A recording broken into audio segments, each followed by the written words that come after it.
Assalamualaikum warahmatullahi wabarakatuh. Kami dari kelompok 5, di sini kami akan memaparkan mengenai Perang Aceh yang terjadi pada tahun 1873 sampai 1912. Yang pertama, di sini anggotanya ada Alvarel, ada Ahsan, ada Najwa, Satria, dan Wahyu. Materinya yang pertama di sini ada latar belakang, yang kedua ada proses perang, yang ketiga ada strategi perang, dan yang terakhir ada akhir perang.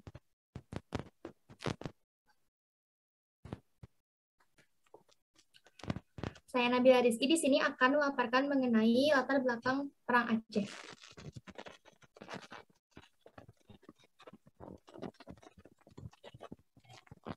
Perang Aceh adalah pertempuran antara Kesultanan Aceh melawan Belanda yang berlangsung antara 1873 sampai 1912. Pertempuran ini merupakan bagian dari serangkaian konflik yang timbul karena ambisi dari Belanda. Lanjut.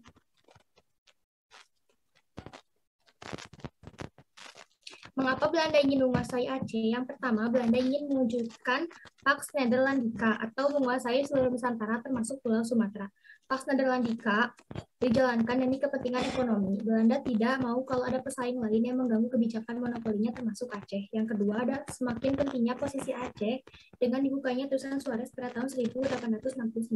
Yang ketiga, letak Aceh sangat strategis secara ekonomi maupun strategi perangnya. Lalu yang keempat, wilayah Aceh merupakan penghasil lebih dari separuh penghasilan ada di dunia.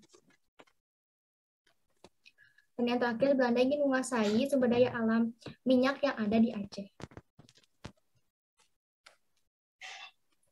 Bagi Belanda, Aceh terlalu kaya untuk dibiarkan merdeka. Sementara itu, Traktat London tahun 1824 tetap memungkinkan Inggris untuk berdagang secara leluasa di Pulau Sumatera.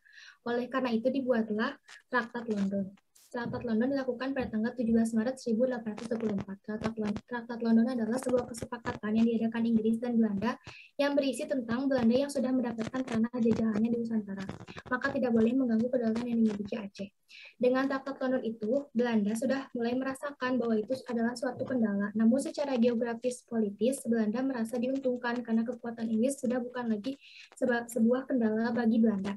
Sudah mulai mendekati wilayah Aceh, apalagi di tahun 1825, Inggris sudah menyerahkan wilayah Sibolga dan Natal ke pihak Belanda. Dengan itu, Belanda berhadapan langsung dengan wilayah Kesultanan Aceh. Belanda mulai melakukan strategi dan rencana jahat yang sudah disusunnya untuk menimbulkan kekacauan di wilayah Aceh.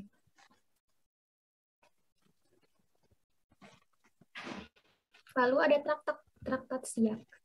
Pada tanggal 1 Februari 1898, Belanda menyodorkan perjanjian dengan Sultan Siak, yaitu Sultan Ismail. Perjanjian ini dikenal dengan Traktat Siak. Isinya antara lain, Siak mengakui kedaulatan Hindia Belanda di Sumatera Timur. Ini artinya daerah yang berada di bawah pengaruh Siak berada di bawah dominasi Hindia Belanda. Oleh karena itu, Aceh mewaspadai sikap dan gerak-gerak Belanda serta mempersiapkan segala sesuatunya untuk menghadapi aneksasi tentara Belanda.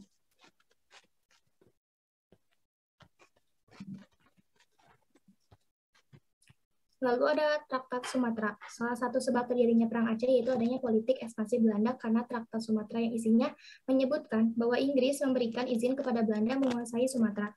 Inggris lebih memilih memberikan Aceh kepada Belanda daripada memberikannya kepada Amerika atau Prancis karena Inggris berpikir bahwa kedua negara tersebut lebih kuat daripada Belanda.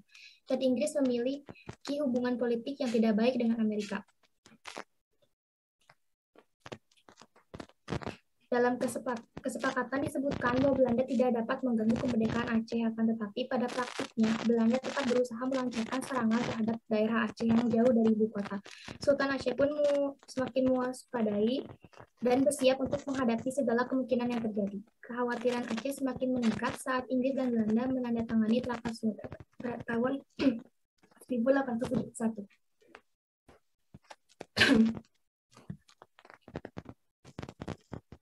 Yang terakhir, Aceh menolak mengakui kedaulatan Hindia Belanda. Aceh menolak mengakui kedaulatan Hindia Belanda atas Kesultanan Aceh. Maka tanggal 26 Maret 1873, pemerintah kolonial Belanda mengumumkan perang terhadap Aceh. Akhirnya Belanda terlibat dalam Perang Aceh pada tahun 1873 sampai 1904.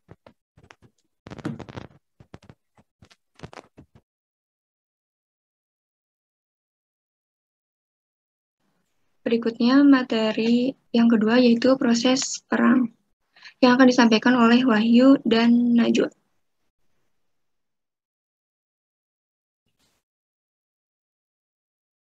Perang Aceh 1, 1873 sampai 1874. Perang diawali pada 26 Maret 1873, ketika geladak kapal komando Citadel van Antwerpen secara resmi memaklumkan perang terhadap Kerajaan Aceh Darussalam. Saat itu Belanda tidak langsung melakukan penyerangan karena masih menghimpun pasukan. Melihat yang demikian, pihak Aceh pun melakukan mobilisasi umum guna menghadapi perang yang sudah di ambang pintu itu.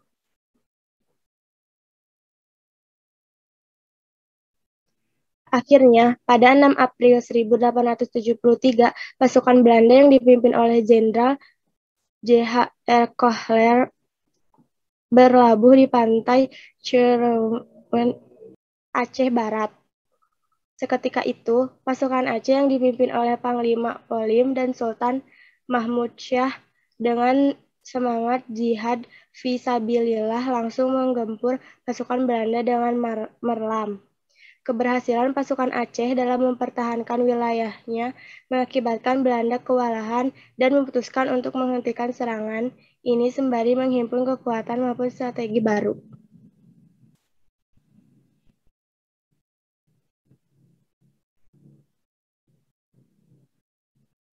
Perang Aceh II, 1874 sampai 1880. Ekspedisi Aceh II oleh Belanda dipimpin oleh Jenderal Jan van Swieten. Pasukan Belanda memang berhasil menguasai istana Kesultanan Aceh Darussalam, akan tetapi itu terjadi karena pasukan Aceh telah meninggalkan keraton dan bergelia.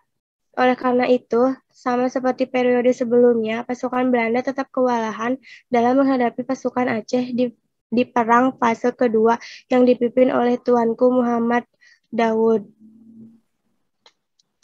Selanjutnya adalah Perang Aceh ketiga yang terjadi pada tahun 1881 sampai 1896.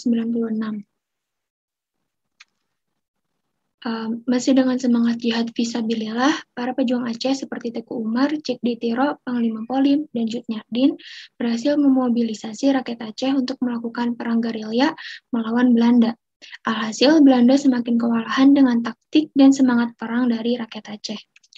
Kemudian, pada tahun 1891, Christian Snoeck-Gronje yang merupakan ahli bahasa Arab dan Islam yang juga penasehat untuk urusan adat dari pemerintah kolonial datang ke Aceh. Sebagai orang yang paham tentang Islam, ia mendekati para ulama. Peran Snoeck-Gronje menjadikan pasukan Belanda lebih terbantu karena ia menggunakan siasat menyerang dari dalam. Bertepatan dengan kedatangan Snoeck-Gronje, rakyat Aceh sedang merasakan duka yang mendalam karena kematian Teku Cik Ditiro. Salah satu pemimpin Aceh lainnya, yaitu Teku Umar, dikabarkan menyerah kepada Belanda, namun itu ternyata hanya taktik semata untuk memperlemah kekuatan lawan. Selanjutnya, saya Muhammad Hasan Kamil akan menyampaikan tentang strategi perang Aceh.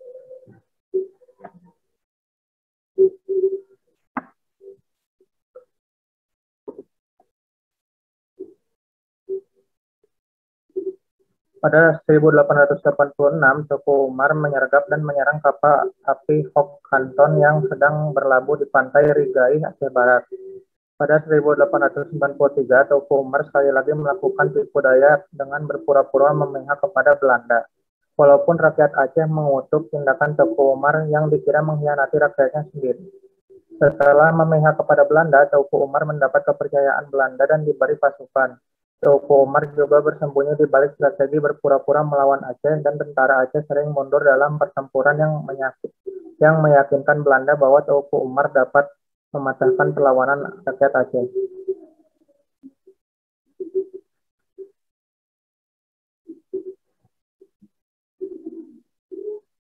Setelah mendapat kepercayaan penuh dan memiliki kekuatan senjata yang mencukupi di situasi menguntungkan, pahlawan Teku Umar mengatur strategi dan menggunakan tipu muslihat melarikan diri bersama pasukannya.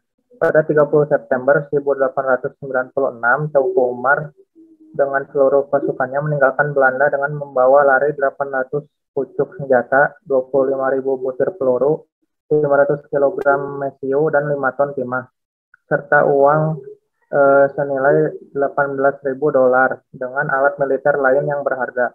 Strategi Teuku Umar yang licik itu cukup berhasil dengan memiliki senjata yang cukup banyak, sebagian kekuatan untuk menyerang dan bersiap-siap kembali untuk melawan Belanda.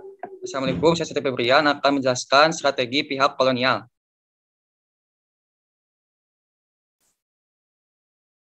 Ada dua strategi yang digunakan oleh Belanda dalam menghadapi perlawanan rakyat Aceh, yaitu strategi konsentrasi Stelsel dan strategi David et Impera. Semangat jihad rakyat Aceh dapat menggagalkan strategi konsentrasi Stelsel, bahkan menewaskan Jenderal Kohler di depan Masjid Baitur Rahman. Kemudian Belanda mengutus Snophoortje untuk mencari nama samaran Abdul Ghaffar. Taktik David et Impera yang berhasil memecah belah rakyat Aceh. Strategi ini dengan mengadu domba antara golongan Ulebalang bangsawan dengan ulama. Strategi ini berhasil karena Belanda menjanjikan kedudukan pada Ulebalang yang bersedia damai.